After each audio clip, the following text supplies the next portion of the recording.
Alright guys, welcome back to the show. This is part 3 of the radiant heat hookup, and this part is going to be the boiler installation. I'm going to show you how to install this boiler and get it hooked up to your controls and all that good stuff. So the one I got, it's by NTI. It's a really efficient. I think it's 96% efficient rating, and it is either natural gas or LP. It comes set up for natural gas, so I'll have to convert it to LP, but it comes with the LP orifices, so we'll go through how to do that.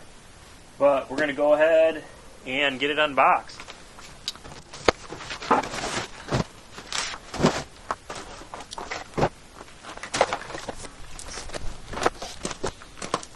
Alright, so you can see this thing is a beast. So it's 3-inch venting for this one, for the amount that I needed. It's all electronic, so let's just start out by saying my system is a closed loop system. It is only for my radiant heat. That's the way I wanted it. And you can set the temperature on this, so I don't need a mixing valve to reduce the temperature or anything like that. So I'm going to have to get my wife, I think, to help me get this inside. I'm sure it's probably a couple hundred pounds. Bracket fastened. Got 2 legs there and 2 legs there into a stud. And then I got screws right there in the middle.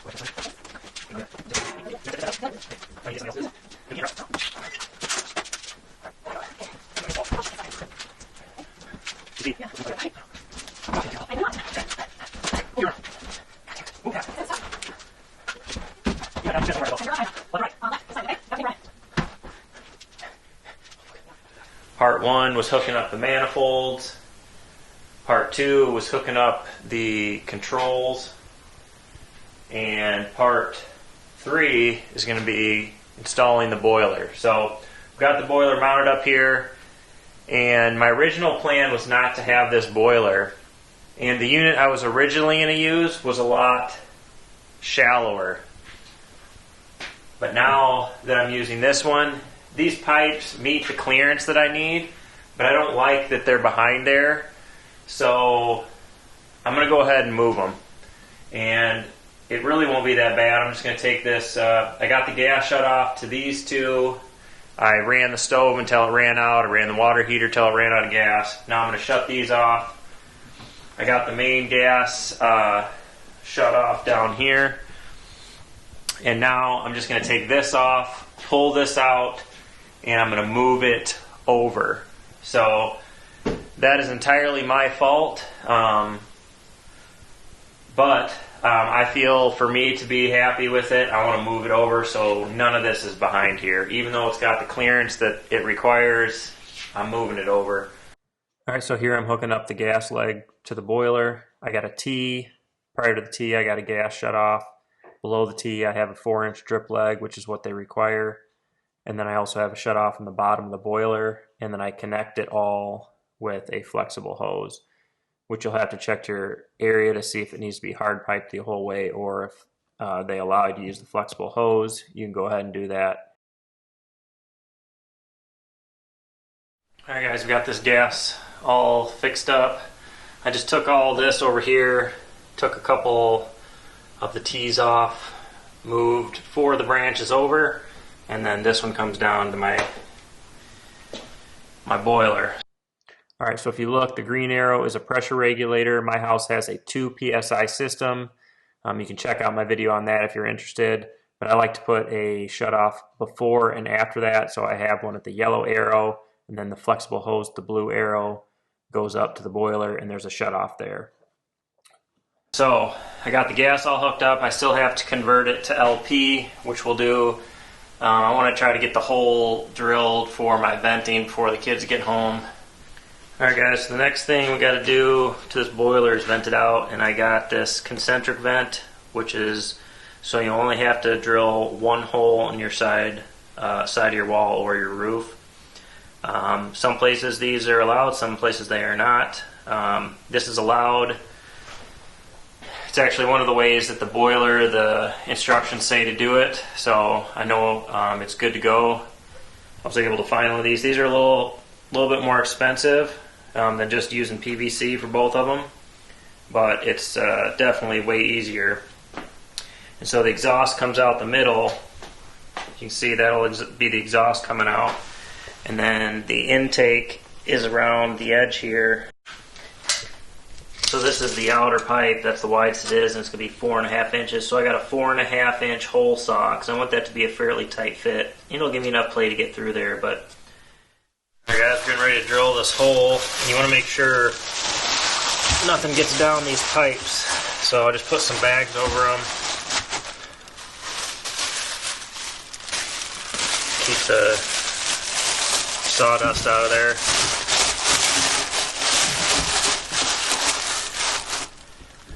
So you can see I got center of my hole marked. It's going to be offset from these a little bit, which hopefully I can get all that to line up. We'll see. It might be a little difficult, but... Alright, so when I drill these holes in the side of my house, I use Diablo hole saws. They're super sharp, and I can get through all the way to the outside of the house where the drill bit will just pierce the outside of the metal, and then I will go to the outside and finish out the hole from the outside, and that seems to work pretty good for me.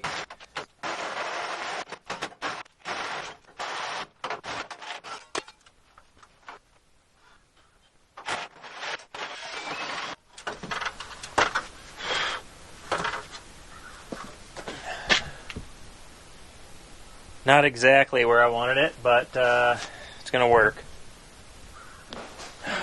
Alright, sometimes these can be a little tricky to get hooked up if they're offset at all, but usually if you use a couple 45s, you can get them moved over to where you need, and that's what I did here. You just got to make sure that you stay within the manufacturer's length that you're allowed to vent with the size pipe that they allow to use, and that depends on the size of boiler, how long your run is, etc. So just make sure you read your manual.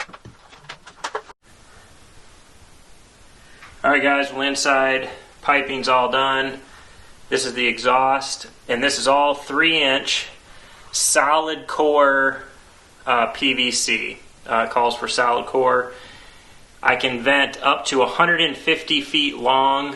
Obviously I'm nowhere near that. Each 90 and 45 is equal to so many feet. I think a 90 is equal to 5 feet and a 45 is equal to 2.5. Don't count me on that. It says it in the manual, but I didn't even calculate it because I'm nowhere close. But if I ever need to take my boiler out, all I got to do is take these two clamps loose. I can slide those up and then pull this whole thing off, and that way I don't have to cut any pipes or redo anything. So we're just going to go outside, finish it, and then we'll put a bead of caulk around the outside of that pipe. It's a tight fit.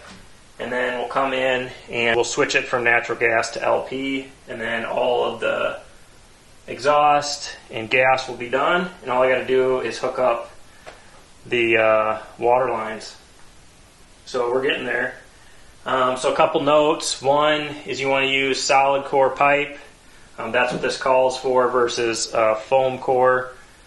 And this exhaust comes with a Schedule 80 nipple that comes out so far, and then you just butt up your solid core to that Schedule 80 and put this clamp over it, and it sits nice and tight, and I mean that's not going anywhere. This is a relief valve. I just got to screw that on and then pipe it down as well. So let's go outside and finish that. Alright guys, you can see how this one sits back closer to the wall. That's the automatic water or on-demand water heater, and I want this one to sit back as well, so I want to cut this off. I need to know how long that this center pipe needs to stick out past, so I'm going to stick that all the way in.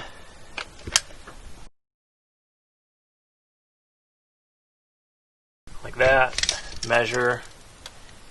So it needs to stick out 1 3/4 inches longer. So I'll cut this one off where I want it, and then I'll cut this 1 3/4 inches so it sticks out 1 3/4 inches longer, and then we can put it all on.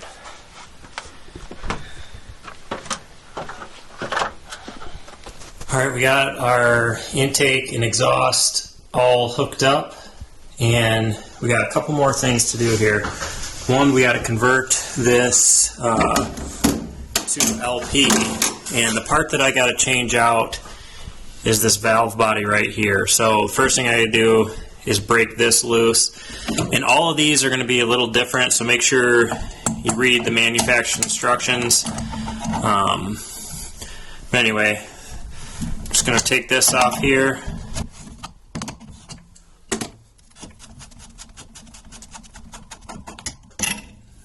That little ring popped out, but we'll get it back in there. So a little bit. So I got to take this off right here, which I don't know if I can do it with one hand or not.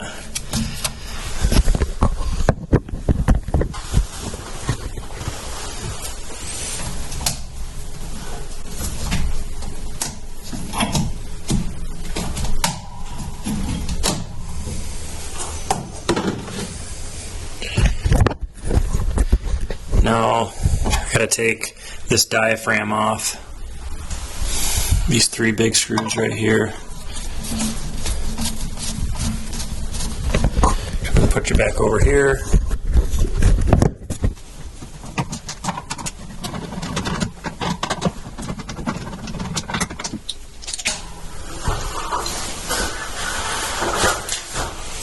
So you can see it looks exactly the same. Only on here it'll say LP gas, LPG, and basically install it the same way you took it apart. Pretty simple.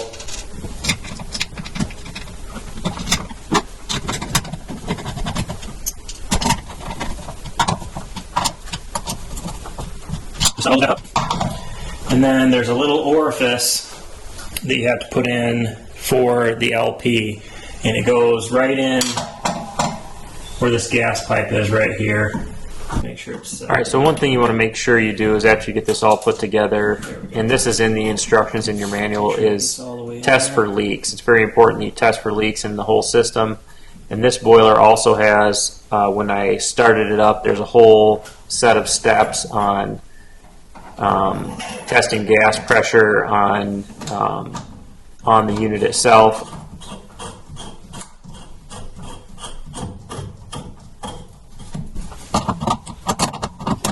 Just want to go until this is snug. Don't over tighten it because you'll break something.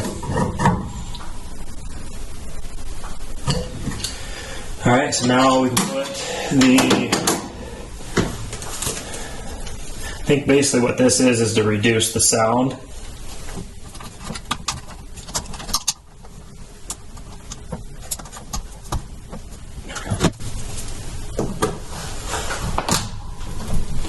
There it is. Alright guys, this boiler, one thing nice about this is it's got a diagram right on the side to tell you which valve is what. So this number A is the supply. So I got to hook this here up to the supply there and the return here to there. So what I think I'm going to do is I'm going to dry fit all this. I'm going to put shutoffs here right at the boiler and a union. These are all brass fittings. I have brass ball valves and red brass unions, so I do not have to use a dielectric union. And actually in the instructions of this boiler it specifically says do not use dielectric unions on these.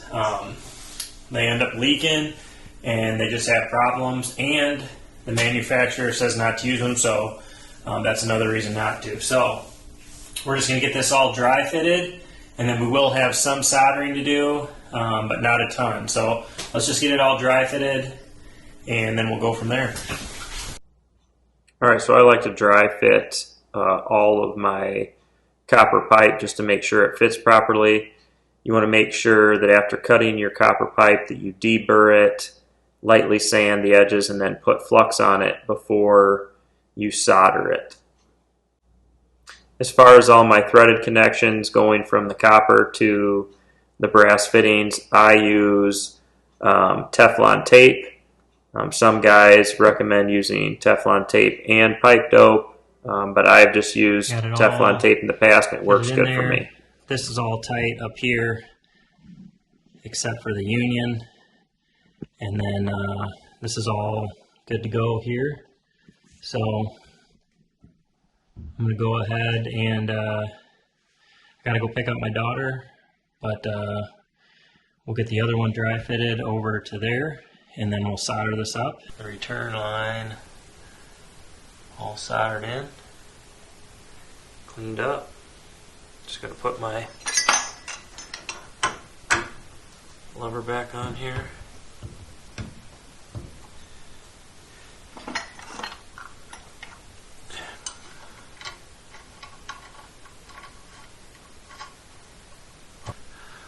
Work on the supply line, and then we got to do the domestic water hookup, and that's the fast fill.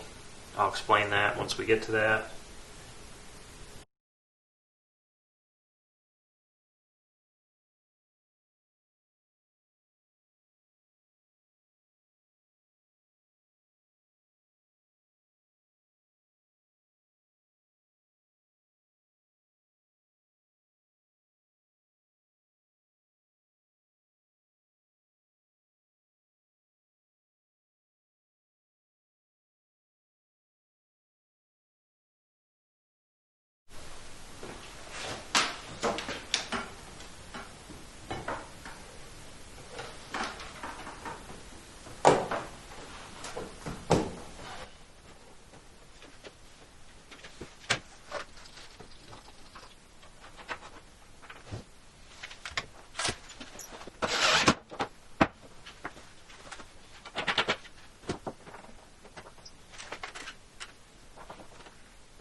Relief valve all hooked up, got it down the side, got my plug-in in.